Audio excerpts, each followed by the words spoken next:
presidente Lula usou um dos eventos do G20 no fim de semana para falar das cidades e para falar de como elas são as artérias do Brasil, né?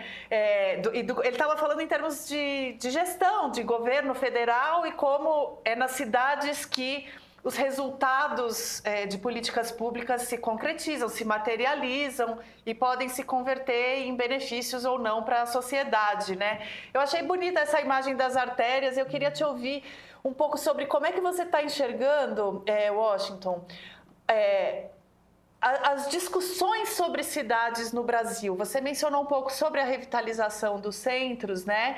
Mas, no geral, a gente está com cidades com características muito fincadas, né? Assim, muito difíceis de solucionar, problemas de mobilidade, problemas de saneamento, problemas de segurança. Você enxerga caminhos de discussão de política pública para fazer uma revitalização real, assim, nas cidades brasileiras, principalmente as grandes e médias, mas com as peculiaridades das pequenas? Flávia, obrigado, bom te ver. Isso, não é uma discussão sobre o Rio, é uma discussão sobre o modelo da urbanização brasileira.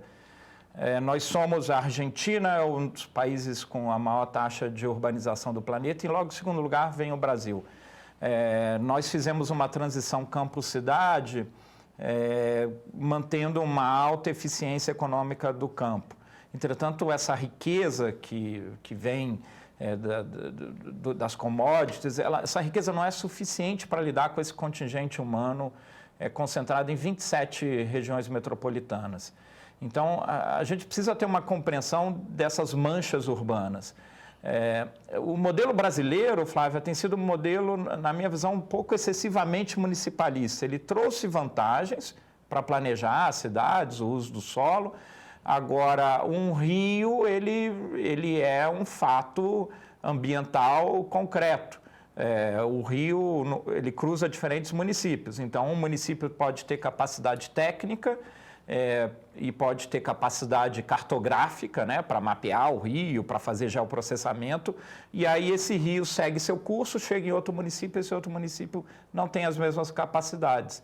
Então, a gente perdeu algo a partir lá dos anos 70, que é essa capacidade de ter uma visão mais metropolitana. Algumas regiões metropolitanas estão mais avançadas nesse tema, o caso de Belo Horizonte, de novo o caso do Recife, mas o que eu chamo a atenção é, por exemplo, que a gente deveria ter forçosamente autoridades metropolitanas de transporte.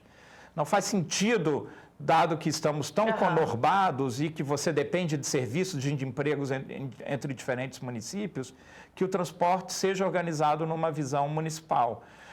Eu sempre faço essa anedota que você imagina reunir, no caso do Rio de Janeiro, 19 secretários de transporte. Até para fazer essa marcação vai dar um trabalho danado. Hoje eu não posso, vamos ver. Então, é muito complicado produzir um fluxo de informação com qualidade para chegar num planejamento. Então, aí tem um espaço que é consequência desse municipalismo pesado, que é essa escala regional, metropolitana, que dependeria dos governadores e dependeria muito de uma orquestração do Ministério das Cidades. Ou seja, sair um pouco mais da agenda do subsídio, com a ênfase no Minha Casa Minha Vida, e oferecer mais um apoio para que se possa produzir um melhor planejamento regional. Eu sei que isso é super técnico, mas é isso, o trem ele vai cruzar diferentes municípios. E o que o censo mostrou agora na sua última versão, o que eu chamo de uma metropolinização. Ou seja, as pessoas estão se deslocando, fazendo migrações internas nos municípios, isso tem uma consequência política que é quem me representa? Se eu moro aqui, meus filhos vão na escola num outro município, meu emprego está em outro município, quem é a minha liderança política, administrativa? Isso não está mais claro. Eu acho que muitos dos problemas políticos que a gente tem vivido vem exatamente dessa bagunça territorial. Então tem essa escala de planejamento metropolitano que sabíamos fazer, infelizmente com a ditadura essas estruturas foram perdidas e a gente precisaria resgatar isso. Tem aí um papel fundamental dos governadores, mas tem um papel também de orquestração do Ministério da Cidade, de fazer assim, olha, cada um tem a sua característica, a gente não precisa fazer com a metrópole de Belém seja igual a de Curitiba, mas respeitando as regionalidades, que a gente crie as mesmas instituições, as mesmas institucionalidades. E aí tem um ponto que a gente tem vacilado e que eu digo que a gente precisa resolver esses problemas do século XIX com ferramentas do século XXI. Então, a gente fala de saneamento, de transporte, a gente deveria ver aí oportunidade para como é que eu crio data science para isso? Como é que eu uso inteligência artificial para fazer um mapeamento mais efetivo? Como é que eu trago mais uma leitura de cidades inteligentes para isso? E nesse processo criar novas funções, atrair juventude para as engenharias urbanas, para as tecnologias urbanas. Insisto, é um problema bom resolver as cidades brasileiras. As cidades, se fossem melhor consideradas no Brasil, elas iam dar várias respostas para a gente. A descarbonização é na cidade. A mobilidade é na cidade. A gente fala hoje do conceito da cidade de 15 minutos, né? Que aí funciona muito bem nas cidades europeias. Agora, quando a gente olha para o centro do Rio é uma cidade de 5 minutos.